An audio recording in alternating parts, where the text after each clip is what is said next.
Good morning all of you.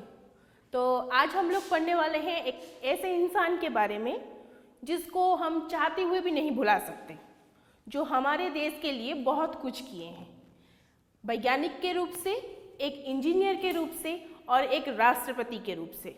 तो उनका नाम है डॉक्टर APJ अब्दुल कलाम। उनका पूरा नाम है अबुल पकीर जैनुल आबेदीन अब्दुल कलाम, जिनकी पैदाइश हुई है तमिलनाडु के शहर में। और उनके पिताजी का नाम है जैनुल आबेदीन, माताजी का नाम है असीमा जैनुल आबेदीन, और उनका जन्म हुआ था 15 अक्टूबर 1931 में। सबसे पहले ये बात बोलना चाहूँगी कि वो एक अच्छे राष्ट्रपति होने के साथ साथ एक अच्छे वैज्ञानिक भी थे, इसीलिए उनका अन्य नाम दिया गया था मशीन मैन, क्योंकि मशीन के बारे में उन्हें इतनी जानकारी थी कि कैसे एक बड़े चीज़ के अंदर एक छोटा सा मशीन यूज़ किया जाए या इस्तेमाल किया जाए। तो अभी आपका जो चैप्टर है 14 वो है एक मुलाकात अब्दुल कलाम जी के साथ। तो यहाँ पे कुछ स्कूल के बच्चे हैं जो अब्दुल कलाम जी के साथ मुलाकात करने के लिए आए हैं और अब्दुल कलाम से ढेर सारे प्रश्न पूछ रहे हैं और उनसे एक अच्छी और जानकारी उत्तर पाने की उम्मीद रखे हुए हैं। तो पहला सवाल एक छोटा सा बच्चा पूछ रहा है जिसका नाम है अरविंद। तो उन्होंने पूछा है कि आपने वैज्ञानिक होने का क्यों सोचा?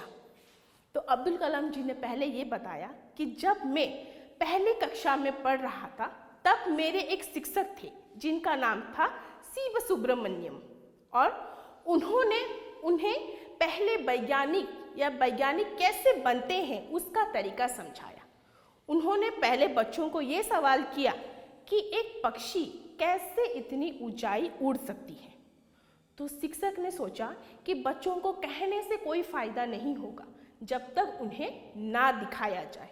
तो एक दिन उन्होंने ये सोचा कि चलिए आज मैं बच्चों को लेके समुद्र की सैर कराता हूँ और समुद्र के सैर से ही ये बताऊंगा कि पक्षी इतना ऊंचा उड़ती कैसी है। तो बच्चे भी बहुत खुश हो गए, अब्दुल कलाम जी भी बहुत खुश थे ये जानने के लिए कि कैसे उड़ते हैं पक्षी ऊपर। जब उनके शिक्षक उस दिन उन्हें समुद्र किनारे लेके गए तब उन्हें पता चला कि सच में एक छोटे चीज़ में भी कितनी सारी वैज्ञानिक चीज़ें जुड़ी हुई हैं।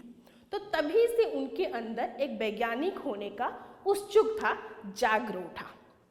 तो तभी से उन्होंने अपने दिमाग में ये सोच के रखा अगर मैं बड़ा होऊंगा तो एक अच्छा वैज्ञानिक होऊंगा। उसके बाद दूसरा सवाल एक बच्चे ने पूछा कि क्या इंग्लिश या अंग्रेजी सीखना इतना महत्वपूर्ण है? तो अब्दुल कलाम जी ने कहा हर चीज़ सीखना महत्व है, अंग्रेजी सीखना भी महत्व है, पर कब? जब उसकी आपको बहुत ज़्यादा ज़रूरत हो। तो बच्चों ने कहा कि हम लोग जब स्कूल में पढ़ते हैं तो सच में क्या उसमें भी अंग्रेजी सीखना ज़रूरी है? तो तभी अब्दुल कलाम जी ने कहा कि नहीं, जब हम लोग पहली कक्षा से लेकर 10वीं कक्षा तक पढ़ते हैं तब हमें अपना मातृभाषा सीखना जरूरी है, क्योंकि उस समय हमारे दिमाग की इतनी ज़्यादा मतलब क्या उस दिमाग जो होती है उसका इतना ज़्यादा डेवलपमेंट नहीं हुआ होता है। तो उसी समय हम लोग मातृभाषा की ज़रूरत को महसूस करते हैं और मातृभाषा में हम लोग अंग्रेजी से ज़्यादा समझ सकते हैं। पर अब्दुल कलाम जी ने ये बात भी बताया कि जब हम 10वीं कक्षा पार करते हैं और 11वीं 12वीं कक्षा या फिर कोई डिग्री हासिल करना चाहते हैं तब अंग्रेजी की ज़रूरत ज़्यादा पड़ती है, क्योंकि उस समय हम लोग अपना जहाँ पे अपना लेवल है वहाँ से हम लोग ऊंचा उठना चाहते हैं। तो इसीलिए हम लोग सिर्फ अपने देश में नहीं, देश के बाहर भी जाते हैं पढ़ने के लिए। इसी वजह से अंग्रेजी सिर्फ वहाँ सीखना ज़रूरी है जहाँ आप लोग उसका इस्तेमाल करना चाहो। फिर से एक दूसरा बच्चा सवाल पूछता है कि आपकी तरह सफल बनने के लिए हमें क्या करना होगा? तो अब्दुल कलाम जी बोलते हैं एक इंसान सफल बनने के लिए उसके अंदर पहले ये सोचना चाहिए कि वो क्या बनना चाहता है, आपका एम क्या है, आप क्या बनना चाहते हो। जब एक इंसान अपने अंदर अपना एम क्या बनना चाहता है वो अगर उसके अंदर में समझ में आ गया, तब वो इंसान एक महान इंसान कहलाता है। सपोज कि आप लोगों के अंदर से कोई बोलेगा कि मैम मैं अच्छा साइंटिस्ट होना चाहता हूँ, मैं डॉक्टर होना चाहता हूँ, मैं इंजीनियर होना चाहता हूँ, मैं एक बड़ा पुलिस ऑफिसर होना चाहता हूँ, मैं आर्मी ऑफिसर होना चाहता हूँ, पर उसके लिए करना क्या है। कहने से कुछ ही नहीं होगा, करने के लिए दिल में और मन में मजबूती लानी चाहिए। कैसे? अगर आप अपने दिल में ये ठान लेंगे, अपने दिमाग में ये ठान लेंगे कि नहीं मुझे डॉक्टर बनना है और इसके लिए मुझे इतनी सारा काम करना है, आप प्लानिंग के हिसाब में काम करोगे तो आप एक सक्सेस या फिर कहा जाए तो एक महान इंसान बन पाओगे। तो अब्दुल कलाम जी ने भी वही बात कहा कि जब तक आप अपना एम जो होता है, आप अपना भविष्य को अपने दिमाग में और दिल में नहीं बिठाएंगे, तब तक आप एक अच्छे इंसान, एक महान इंसान नहीं बन पाएंगे। फिर से एक बच्चे ने सवाल किया, क्या भारत जो है वो एक अच्छा राष्ट्र बन सकता है? तो अब्दुल कलाम जी ने कहा बन सकता है। कब? जब एक नारी को उसका हक पूरी तरीके से दिया जाए। आप बोलेंगे मैम नारी को कैसे उसका हक दिया जाए? बोलने का उनका मतलब ये है कि जितना काम एक पुरुष कर सकता है, जो काम एक पुरुष कर सकता है, वो काम अगर एक नारी को करने दिया जाए, तभी एक राष्ट्र एक स्वतंत्र और अच्छा राष्ट्र बन सकता है। फॉर एग्जाम्पल सोचिए, हम लोगों के कुछ बिछड़े लोग हैं, कुछ ऐसे लोग हैं जिनकी सोच इतनी नीची होती है कि वो लोग हमेशा से सोचते हैं कि एक लड़की कैसे नौकरी कर सकती है, एक लड़की कैसे पायलट बन सकती है, एक लड़की कैसे एक जंग लड़ सकती है। पर उनके अंदर ये समझ होना चाहिए कि अगर एक लड़की एक पूरे परिवार को चला सकती है, सबका बोझा उठा सकती है, चाहे वो पैसे की हो, चाहे वो कोई भी चीज़ की हो, खाना बनाने से शुरू करके कुछ भी करने से शुरू करके, अगर एक नारी इतना कुछ काम कर सकती है तो एक देश भी चला सकती है, तो क्यों हम लोग नारी के बारे में इतना बेकार का सोच रखे हैं। तो अब्दुल कलाम जी ने वही बोला सब बच्चों को कि अगर एक देश में नारी को उतना ही काम करने दिया जाए जितना एक पुरुष कर सकता है, तभी वो राष्ट्र एक अच्छा राष्ट्र कहलाएगा। दूसरा सवाल एक बच्चे ने बहुत ही प्यार से पूछा कि एक किसान, एक मजदूर, ये सारे इंसान अगर दुनिया में नहीं रहे तो दुनिया कैसे चलेगा? अगर हर इंसान, हर बच्चा चाहे कि मैं साइंटिस्ट बनूंगा, मैं डॉक्टर बनूंगा, मैं इंजीनियर बनूंगा, तो किसान का क्या होगा? जो मजदूर होता है उसका क्या होगा? तो अब्दुल कलाम जी बोलते हैं, यहाँ पे मैं एक बात बोलना चाहूँगा आप लोगों को कि हमेशा से एक इंसान को दूसरे इंसान के साथ मेल जोल अच्छी तरीके से रखनी चाहिए, क्योंकि एक किसान भी अपने खेत में उस सामान का उपयोग करता है जो एक इंजीनियर बनाता है। एक डॉक्टर भी अपने पैसे में उस चीज़ का इस्तेमाल करता है जो एक इंजीनियर बनाता है। तो हमेशा से याद रखिए, एक इंसान दूसरे इंसान के ऊपर हमेशा से निर्भरशील होकर रहता है, चाहे वो कोई भी चीज़ में क्यों ना हो। एक डॉक्टर को खाने की ज़रूरत हर इंसान को पड़ती है, हर इंसान बिना अनाज के नहीं रह सकता, और एक अनाज जो होती है वो किसान उगाता है। बिना किसान के नहीं चल सकती देश, या फिर बिना डॉक्टर के, इंजीनियर के नहीं देश चल सकती। इसीलिए अब्दुल कलाम जी ने कहा है कि हर इंसान एक दूसरे के साथ मेल जोल रखना चाहिए, और मेल जोल से ही देश आगे बढ़ती है। फिर से एक छोटा बच्चा सवाल कर रहा है जिसका नाम है कार्तिक। बोल रहा है, आर्थिक विपन्नता के चलते निर्धन छात्र अपना लक्ष्य कैसे प्राप्त कर सकते हैं? तो आमतौर पे हम लोग देखते हैं क्या कि कुछ बच्चे ऐसे होते हैं, कुछ तो नहीं बोलूँगी कि ज़्यादातर बच्चे ऐसे हैं जिनके पास पैसे की बहुत तंगी होती है, जो गरीब होते हैं पर पढ़ने में बहुत ही धुरंधर होते हैं। उनके पास पैसे की कमी से वो पढ़ नहीं पाते हैं।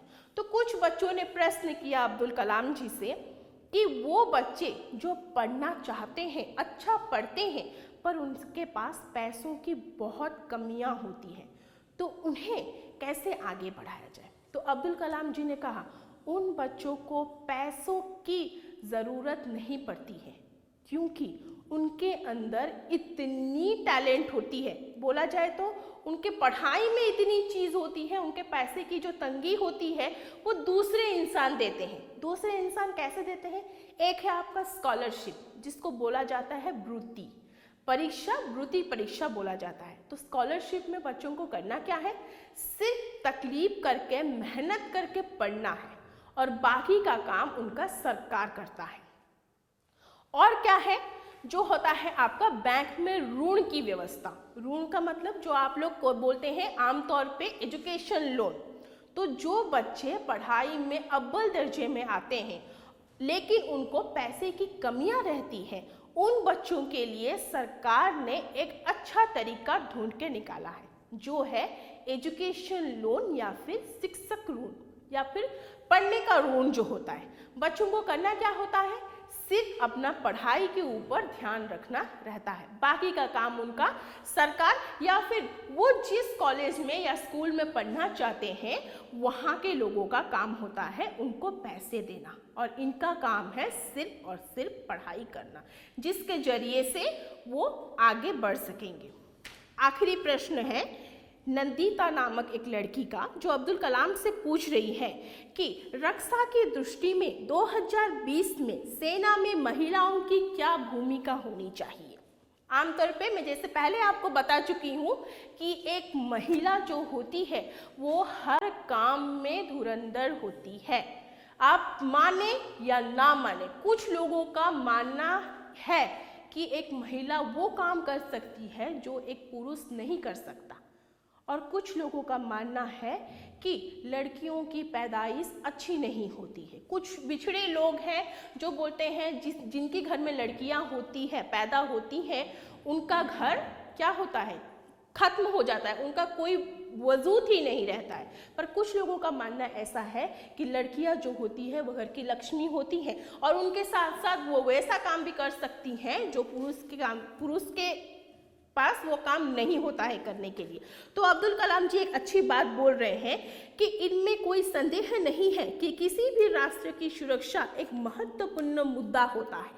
भारत में रक्षा अनुप्रयोग के क्षेत्र की महत्वपूर्ण प्रौद्योगिकी का विकास पर विचार किया गया है। भारत में सशस्त्र सेनाओं में नियुक्ति के लिए लिंग के आधार पर कोई भी भेदभाव नहीं होना चाहिए।